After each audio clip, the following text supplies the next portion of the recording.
안녕하세요. 2022년 2, 4분기 지표로 보는 건설시장과 이슈에 대해서 말씀드릴 건설정책연구원 경제금융실의 박성구입니다. 말씀드리는 순서는 먼저 전체 거시경제 여건에 대해서 말씀드리고, 다음으로 건설 부분, 그리고 전문건설 부분, 주택건설 부분, 그리고 이슈 세 가지를 선정을 했습니다. 그래서 이 순서대로 한번 말씀을 드리도록 하겠습니다. 자, 먼저 2022년 2분기 거시경제 여건입니다. 잘 아시다시피 최근 경제 여건이 매우 좋지가 않습니다. 다행히 고용 부분은 조금 회복세를 보이고 있지만 다른 대부분 요소들이 부진한 상황입니다. 특히 금리 인상, 인플레이션 등의 문제로 불확실성이 매우 큰 상황입니다. 특히 2022년 5월 기준으로 소비자 물가지수가 5.4%, 그리고 근원물가가 4.1%, 생산자 물가지수가 9.7% 상승하는 등 전체적으로 이 물가 인상에 따른 경제 불확실성이 매우 큰 상황에 있습니다. 그렇다 보니까 우리가 흔히 얘기하는 경기 선행지수 같은 경우에는 2021년 6월부터 지금까지 계속 하락세를 보이고 있고, 동행지수 역시 2022년 2월 이후로 계속 하락세를 나타내고 있어서 전반적으로 경제가 부진한 상황이라고 보시면 될 것 같습니다. 자, 이어서 2022년 2분기 건설시장에 대해서 말씀드리겠습니다. 자, 일단 2분기가 지났으니까 순서는 2022년도 상반기 건설경기에 대한 전반적인 평가, 그리고 하반기에 대한 전망의 순서로 말씀을 드리겠습니다. 자, 2022년 상반기 건설 경기는 선행지표와 동행지표가 사실상 혼재된 상황 속에서 전체적으로 부정적인 요인이 증가했다라고 보시면 될 것 같습니다.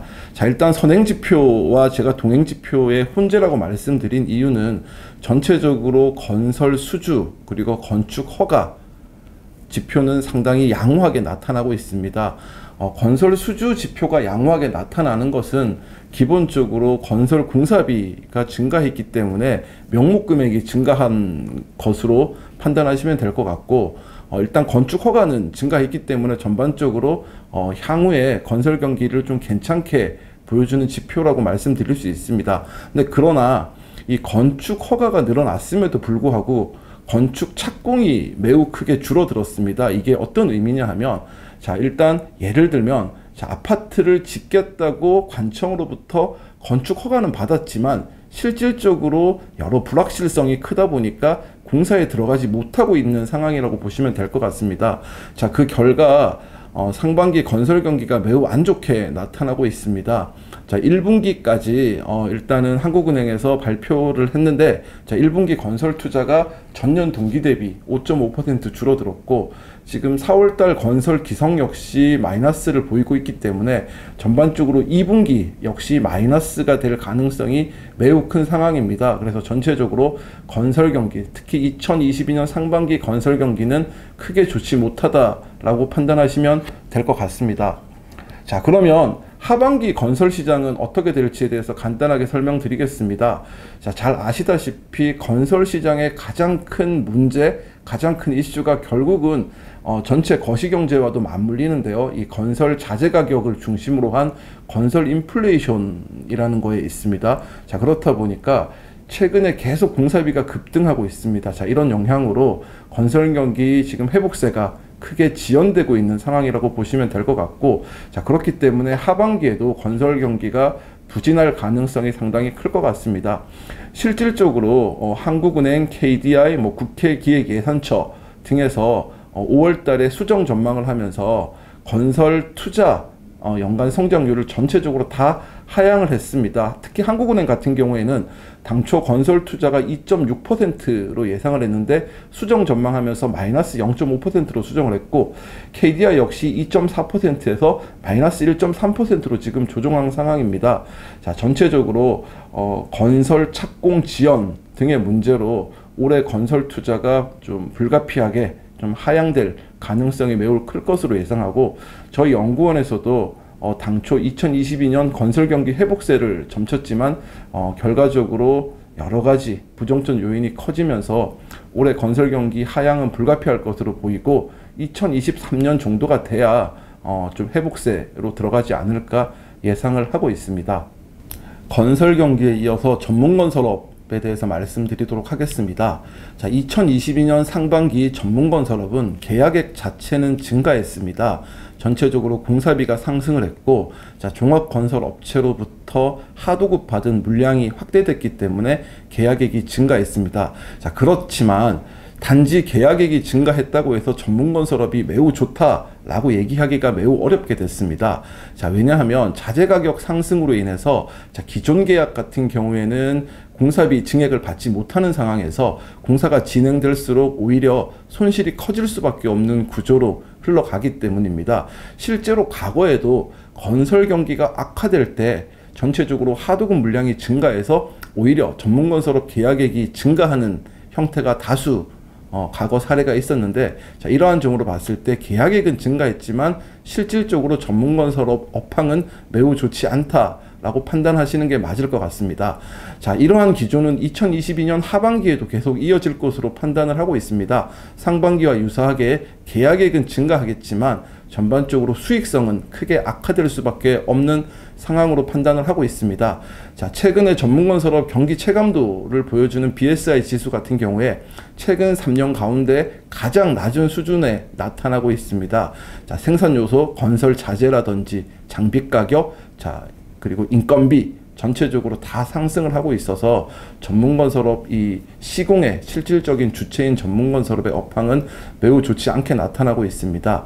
자, 이외에도 이제 우크라이나 사태라든지 기업의 자금 조달을 나타내주는 금리가 지금 인상되고 있기 때문에, 자, 또한 정책적으로도 전문건설업 대업종화에 따른 손실들이 지금 커져가고 있기 때문에 경기 체감도가 매우 낮게 나타나고 있고, 자, 이러한 현상들이 올해 전체 전문건설업의 부정적인 요인으로 영향을 미칠 것으로 판단을 하고 있습니다.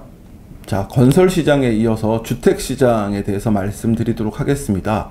자, 2022년 상반기 주택시장은 많은 분들이 관심을 가지실 텐데요. 전반적으로 좀 안정세를 보이고 있다라고 말씀드릴 수 있을 것 같습니다.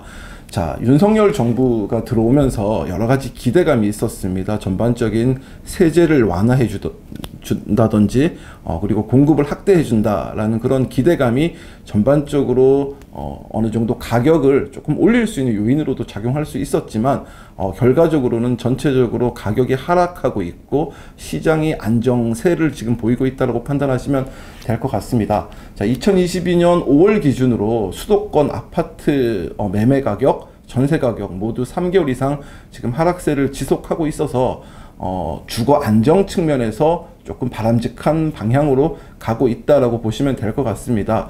수급 지수도 전반적으로 안정세를 보이고 있습니다. 자, 2021년 11월에 수급 지수가 100 이하로 지금 내려왔었는데 최근에는 90까지 하향된 상황입니다. 자, 수급 지수라는 건 100 이상이면 전반적으로 아파트를 사겠다라는 수요가 더 많다라는 걸 의미하는데요. 자, 최근에 90까지 좀 내려왔기 때문에 심리적으로도 많이 안정된 상황이라고 판단하시면 될 것 같습니다. 자, 하반기 주택시장도 저희 연구원에서는 상반기와 유사한 방향으로 계속 흘러가지 않을까 예상을 하고 있습니다.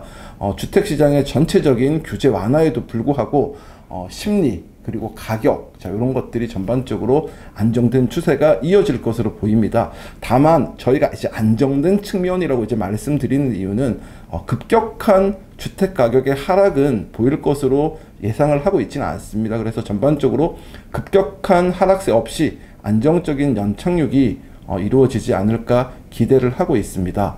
자, 건설과 주택시장 동향과 평가 이후에 저희 연구원에서 2022년도 2, 4분기 선정한 이슈 3가지에 대해서 말씀드리겠습니다. 자, 첫 번째 이슈는 건설 자재 가격 상승이 언제까지 이어질 것인가 라는 주제입니다. 잘 아시다시피 2021년부터 지금 1년 이상에 걸쳐서 건설 시장의 최대 이슈는 원자재 가격 상승에 따른 건설 자재 가격 급등의 문제입니다. 자, 건설 자재 가격이 급등하면서 건설 시장에 크게 3가지 부정적인 영향을 미치고 있습니다. 자, 첫 번째는 건설 경기가 악화되고 있습니다. 앞에서도 말씀드렸다시피 착공이 지연되면서 투자가 급감하고 있습니다. 그래서 결과적으로 건설 투자가 지금 상반기에 매우 부진한 상황을 나타내고 있습니다. 자, 두 번째는 건설 주체들 간의 갈등이 커지고 있습니다. 자, 이 발주자와 종합건설업체, 그리고 종합건설업체와 전문건설업체 간의 공사비 때문에 큰 갈등을 보이고 있습니다. 자, 이러한 것들은 향후에 소송과 분쟁이 크게 증가하면서 건설시장의 직간접적 비용을 크게 증가시키는 요인으로 작용할 가능성이 있습니다. 자, 세 번째는 결과적으로 수익성이 악화될 수밖에 없습니다. 자, 건설 업체들의 수익성은 사후 지표입니다. 지금 당장 알기는 어렵지만 아마 내년에 가서 2022년을 바라다 보면은 건설기업들의 수익성이 크게 악화된 것들을 확인할 수 있을 것 같습니다. 특히나 중소건설업체, 그리고 직접 시공의 주체인 전문건설업체들은 자재가격 상승, 그리고 인건비, 그리고 장비 임대료의 상승에 직접적인 영향을 받기 때문에 오히려 수익성 악화 부분이 더 커질 우려가 있습니다. 자, 그렇다면 이런 건설자재 가격 상승은 언제까지 이어질지 한번 예상을 해봐야 되는데 사실상 예상이 쉽지가 않습니다. 자, 그럼에도 불구하고 우리가 과거 데이터를 가지고 한번 건설 자재 가격들을 살펴보면은 지금 한번 그림이 잘 보이실 텐데, 제가 1980년부터 2022년까지 건설 자재 가격 상승률을 쭉 한번 체크를 해봤습니다. 체크를 해봤더니만, 자, 작년 2021년 같은 경우에 건설 자재 가격이 27.3% 상승하면서 역대 지금 최대 상승폭을 보이고 있습니다. 자, 그런데 제가 넘버링을 했는데 1번부터 7번까지 건설 자재가 가격이 상승한 시기인데요. 결과적으로 말씀을 드리면 건설 자재 가격 상승이 2년 이상 지속된 경우는 지금까지 없었습니다. 자, 그렇다면은 우리가 뭐 과학적이진 않지만 과거 통계를 기반으로 보자면은, 자, 현재 건설 자재 가격 상승이 보수적으로 봐도 5분기, 그리고 조금 보수적으로 보지 않는다라면 한 6분기 정도 상승을 하고 있습니다.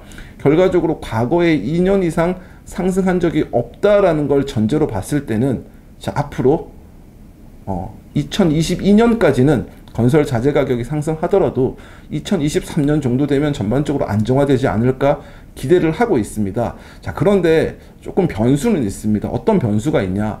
자, 과거에 우리가 건설 자재 가격 오른 것들을 보면 큰 요인이 있었습니다. 1980년대 초에는 오일 쇼크라는 게 있었고요. 그리고 90년대 초, 그리고 2000년대 초에는, 자, 우리가 경제 위기 이후에 건설 수요가 급증하면서 건설 자재 가격이 이제 오른 경향이 있었고요.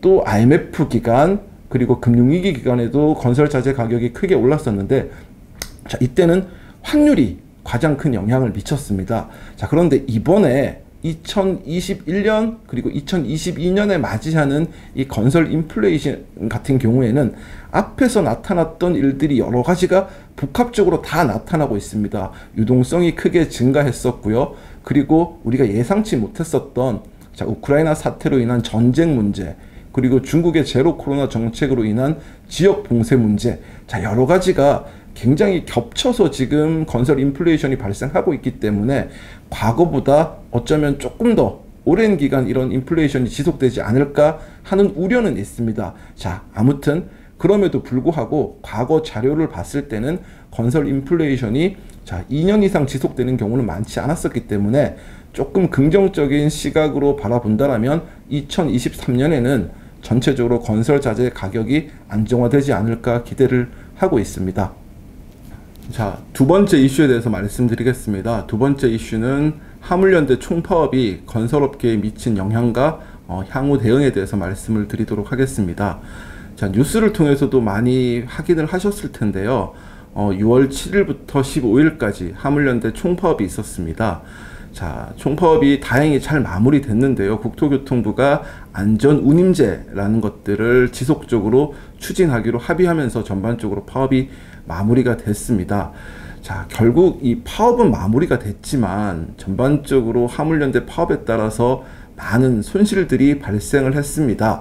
자, 산업통상부에서 통계를 내놨는데요. 전반적으로 1.6조 원 정도의 손실이 있었다라고 발표를 했는데, 실질적으로 산업계에서는 이보다는 훨씬 더 큰 수준으로 피해가 있다라고 추정을 하고 있습니다.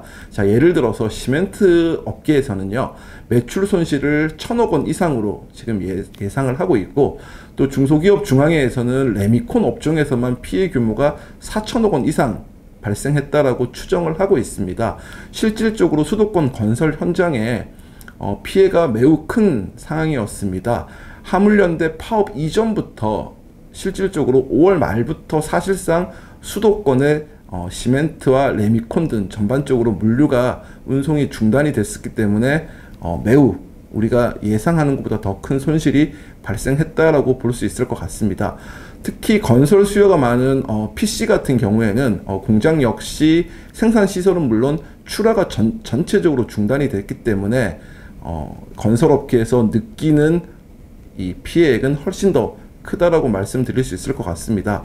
자, 건설업계에서는 이러한 화물연대 파업 사태에 따라서 실질적으로 공기 연장과 간접비 같은 것들이 조금 보전돼야 된다라는 의견을 제시하고 있습니다.